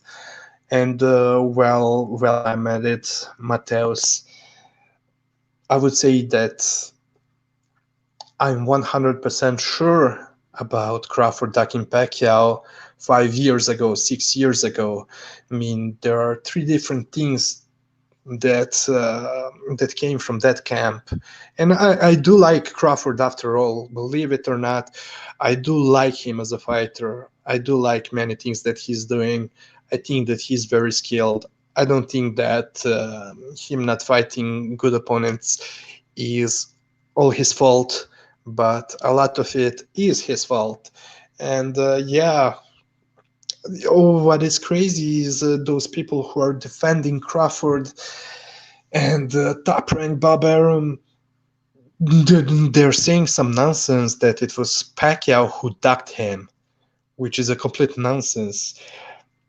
I'm one of those who remembers Crawford right after beating Postal saying that, yes, I want to fight Pacquiao, we can fight, but Pacquiao has to move down to 114, come to my weight class to fight me. What the fuck is that? What the fuck is that? Bob Arum admitting in 2016 that he doesn't want to stage a fight between Pacquiao and Crawford yet because his own matchmakers think that fight would be extremely risky for Crawford, that they don't have confidence Crawford would beat Pacquiao at that point. So yeah, he definitely ducked Pacquiao 5-6 years ago. And from the looks of it, he also ducked him a month ago. L-Dog saying, I loved Taylor's pull counter, shot selection, and placement. He really digs in with the knuckles and places them in the right spots. Yeah, L-Dog, he was extremely accurate.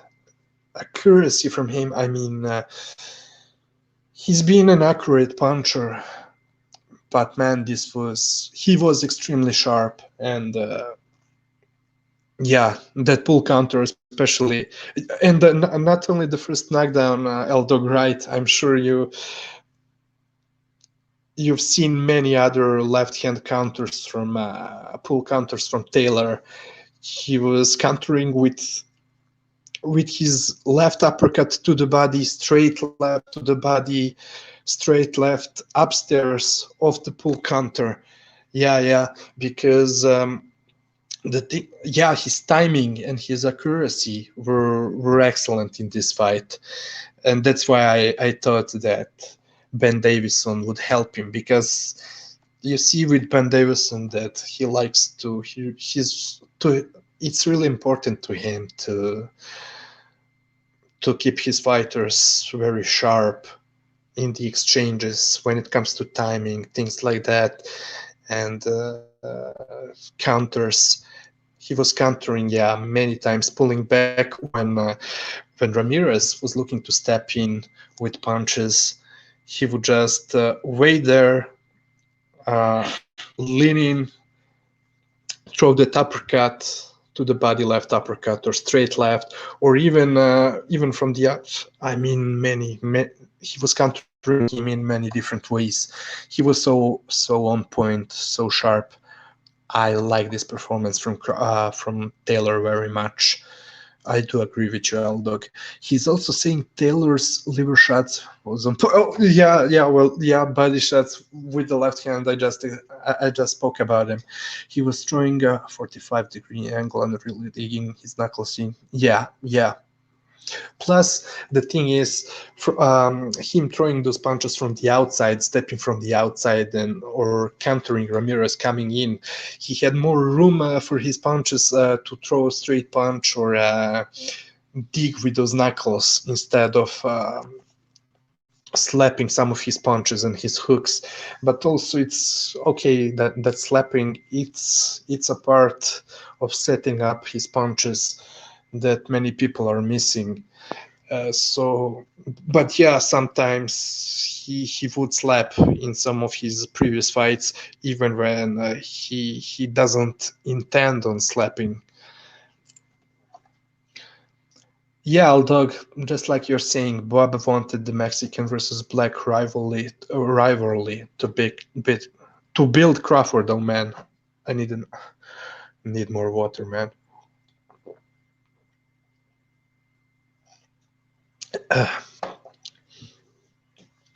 Yeah, I do agree with you, L-Dog. I just spoke about it earlier, like half an hour ago, earlier. 116, 110, or 118, 108 Taylor, anything in that range seems reasonable to me. And I do agree with you, L-Dog. I said that I could give Jose Carlos Ramirez from 1 to 3 rounds. Well, John Gonzalez, what's up? What's up, John? Thank you for being here. Big up to John Gonzalez. Oh, once again, guys. I mean, I said it plenty times, but John Gonzalez and Reverse Lee, man, I like so much listening to them, especially on the Second Renaissance show. That's, I guess all of you know, but BDA's second channel, Second Renaissance, where they talk about many things. It's not about boxing. It's everything other that's happening in the world but boxing. They are hilarious. Apology saying, also just watched the Taylor versus Ramirez fight again. I agree more with what Gonzalo said on the BDA. Furthermore, the fight was kind of close. I don't see the supposed domination.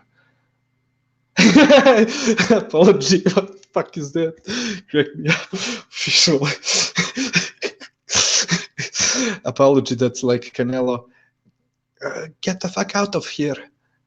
Get the fuck out of here. Get the fuck out of here. Yeah, but apology. I don't know. I don't see it that way. I mean, fair enough if you saw it that way. Man, I would say if you really want to push it, 4 rounds for Ramirez, my opinion. Look, even Andre Rodriguez, he had it much closer than that. So basically, without the knockdowns, it would be 7-5. Andre had 7 rounds to 5. Oh no. No, he had 6 rounds for Taylor, 5 for Ramirez, with 1 round even plus 2 knockdowns, right, Andre? Well, it's extremely too close for my liking. I'm sticking to Top Rank and Bob Arum trying to rob Taylor. But fair enough if that's your opinion. But what I'm saying is too many punches, too many flurries from Ramirez were missing. But yeah, he was indeed also landing some excellent punches at mid-range. And I also think, I kind of think that many times people were just comparing Taylor's previous dominant rounds with those rounds that were closer, and ignoring excellent job from Taylor in those rounds. Andre saying, I heard Ben Davison is with Haney now. Not know if that is official or not. I don't know if it's official neither, Andre, but I heard the same thing. Yeah, so yeah, he's with Haney now. It's interesting. One interesting thing that is not really about the fight, but I spoke with Gonzalo about it on the last 2 BDA episodes. Both times, Gonzalo, by the way, shout out to Gonzalo, he was mentioning Taylor's gloves, that they were looking bigger than his opponent's gloves in his fights. And I addressed one part of it, but I forgot to say, to add something else to it. I mean, I told him that first, in my opinion, it's because he's always wearing white gloves. So white gloves would look way bigger than the other gloves. And Taylor always wears the white gloves. Because Gonzalo, he was saying that to him, for some reason, it was looking like Taylor gloves were always the bigger ones in the ring. So I told him that I reminded people of some of Bradley's fights, 1 or 2 fights from Bradley and some other fighters, where they were wearing the white gloves. They seemed much bigger. But not only that, is that I think that Taylor is wearing probably Everlast gloves, or I don't know, but I'm sure they're probably the puncher's gloves. So the thing with puncher's gloves is that they're puffier, they're looking puffier. If you take the gloves like Grant's that Floyd Mayweather was using, you can see that their form is different. Those not horsehair gloves, but those gloves that are anatomic, that are more about protecting the hands instead of having a horsehair. Their form is, I don't know, they look smaller because the padding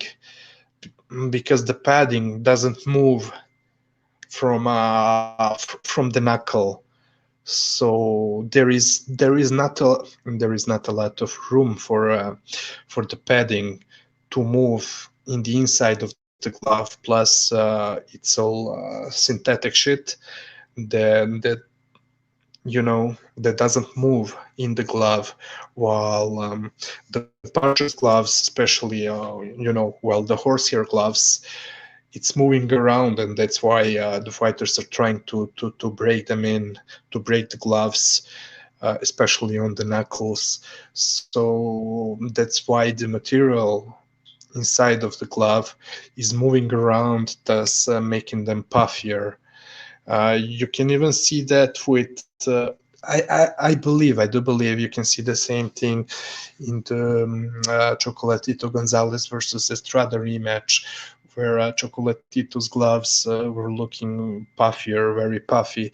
Those were the yellow gloves, golden gloves, not the white ones, but you could see that they were looking puffier because that that horsehair is moving around the gloves and is being pushed from from uh, from the knuckles in the to the finger parts of the glove.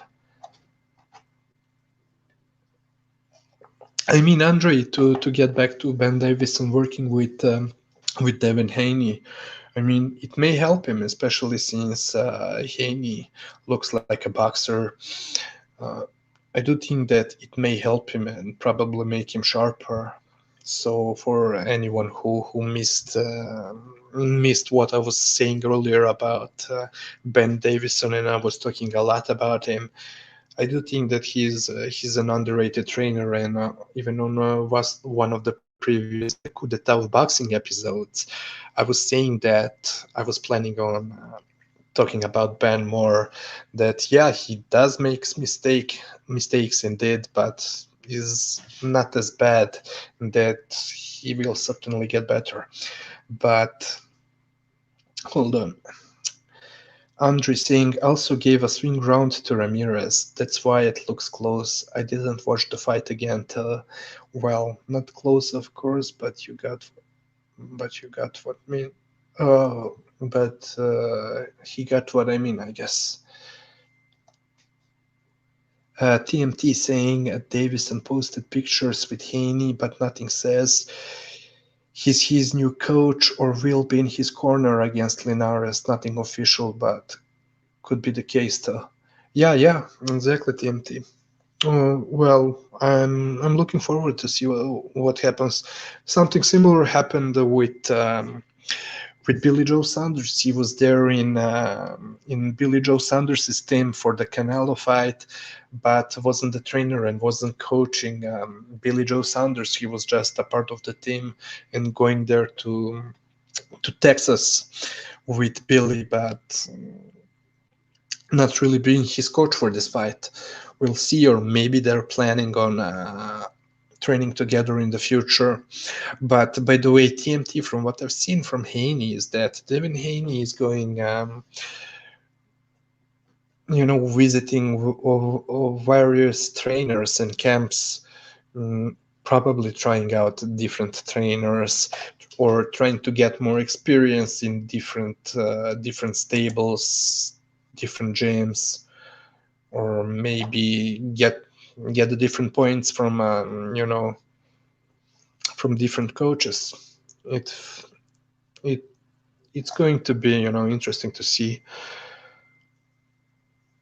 what he's going to decide. But by the way, TMT, one thing I told you in the comments of one of my videos, but just letting you know, as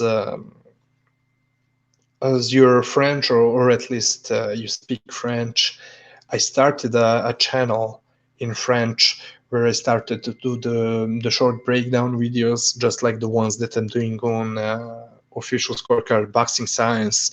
This one is called Box Analyse Technique. And so I have 3 videos there for now. The last one is the same one I did on Crawford on his traps, just did it in French instead of English language.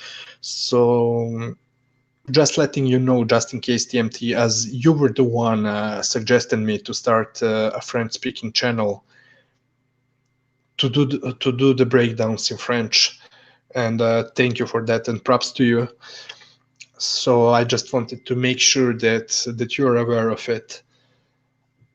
I'm going to do more film studies in that French francophone channel. Anyways, guys, do you have anything else to say about this fight? Any questions, your opinions, etc.?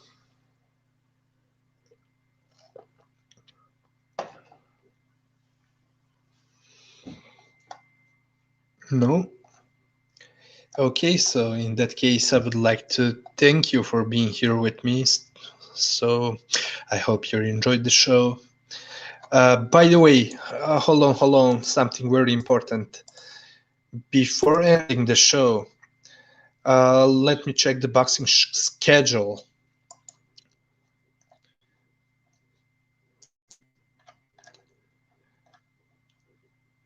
Yeah, so next week, Nordin Ubali versus Nonito Donaire, the fight that I can't wait to happen. Now, I'll see. I mean, the same night there's Haney versus Linares, but I don't really care about that fight. Hopefully, Linares has something in his tank. Excuse me. But yeah, for the Ubali Donaire fight, I'm really hoping that I will have enough of time to do my film studies and do a film study show with you before the fight. So probably on Saturday. I'm not sure about the exact time, but yeah, I'm going to try to do an episode on this fight on the day of the fight, so the Saturday, at least a couple of hours before the fight between Ubali and Donaire. So I'm really hopefully I will have enough of time to prepare the clips, the videos, and to do a film study with you guys on the day of the fight, Ubali versus Donaire, on the 29th of May. Yeah, Floyd Mayweather or Logan Paul. I don't give a fuck about that fight. Neither do I give a fuck about Shakur Stevenson being in another disappointing fight. Nor do I care about Lopez Cambosos. So hopefully I will have enough time to hold on. What else is there? Hey, by the way, when are Rigondeaux and what's his name? Rigondeaux and is it in August? Let me see. Yeah, John Real Casimiro versus Guillermo Rigondeaux, 14th of August. Yeah, so I have to speak about that fight. I have to do a film study on that one. Hopefully, I will have enough time to do one on Ubali Donaire. I'm just checking what else would be interesting.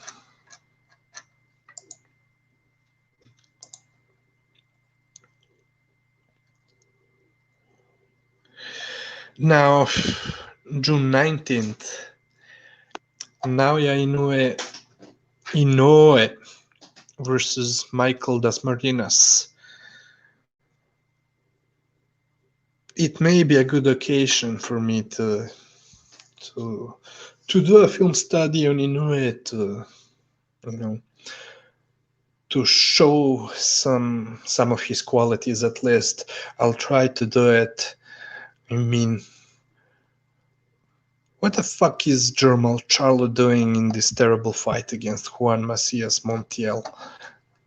Fuck.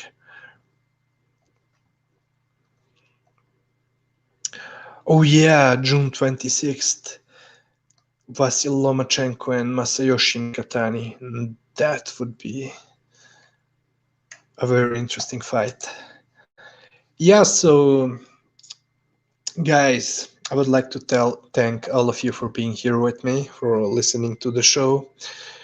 Big up to all of you. Big up to corruption. Big up to hey, by the way, if you are looking for some new shows, I mean, we all know about BDA Boxing. Shout out to them. We know about Nordic Warrior, Mark Unraveled, Precise. But if you're looking for some new podcasts, big shout out to Ring Gang Radio. I mean, I don't always. I mean, it's the same thing with all the other shows that I just mentioned. I don't always agree with them on everything, but a very good, very funny show, and they're keeping it boxing 100%. So yeah, we spoke with all, them and myself. We left about some of our opinions on certain fights, like the one that happened in between Vlasov and Joe Smith Jr., etc., where we completely disagreed. But I would say it's an excellent boxing show. They're keeping it boxing, and my favorite panelist from there is Shutterworth. That guy is very funny and makes a lot of great has a lot of great takes on boxing. Uh, I do enjoy listening to his takes a lot, as well as the rest of the Ring Gang Radio. So find them on YouTube. They also have a website, and you can also find them on Twitter. So Ring Gang Radio and their members, they have their own personal Twitter accounts. I know Shudderworth has one. So they're good guys, funny guys, and they know their shit. They know their shit. They know boxing. They're keeping it 100% boxing. So yeah, I would like to, especially, being that I'm used to all the same channels that I've been listening to for years.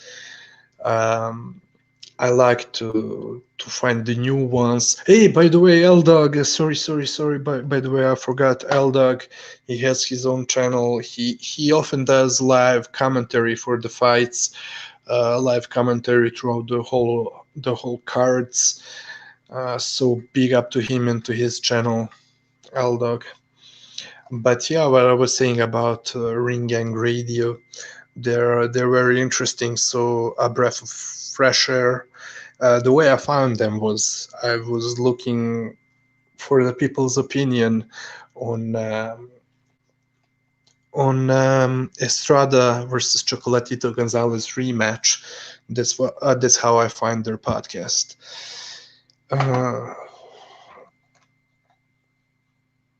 Yeah, so that's it. Hopefully, I will have enough time to do a film study episode on Saturday before the fight in between Ubali and Donaire. Can't wait for that fight. That's it. Peace, guys.